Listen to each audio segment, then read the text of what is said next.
Kadang-kadang saya tanya diri saya sendiri, maukah Allah ampunkan dosa aku? Maukah Allah ampunkan dosa aku? Kesilapan aku, kejahatan aku.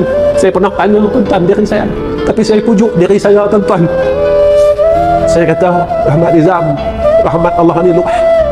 Saya minta dengan Allah, ya Allah, kalau aku tak boleh masuk syurga, aku duduk depan pintu pun tak apa.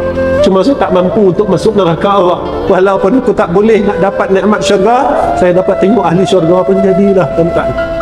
Tuan-tuan, saya pesan dengan diri saya dan tuan-tuan, walaupun kita ni bukan orang baik, tetapi janganlah kita bosan untuk berbuat baik, sebab Allah Subhanahu wa ta'ala sentiasa melihat hamba-Nya. Kita jatuh dan bangun dengan kejahatan, kita jatuh buat jahat, jangan terus jatuh, khususnya anak-anak muda. Kami telah melalui zaman muda seperti mana kalian. Kami rasa ingin berpatah balik untuk mendapat rahmat daripada Allah Subhanahu wa ta'ala, tetapi perkara itu tidak mungkin berlaku pada hidup kami kerana umur kami berada pada umur kematian. Kami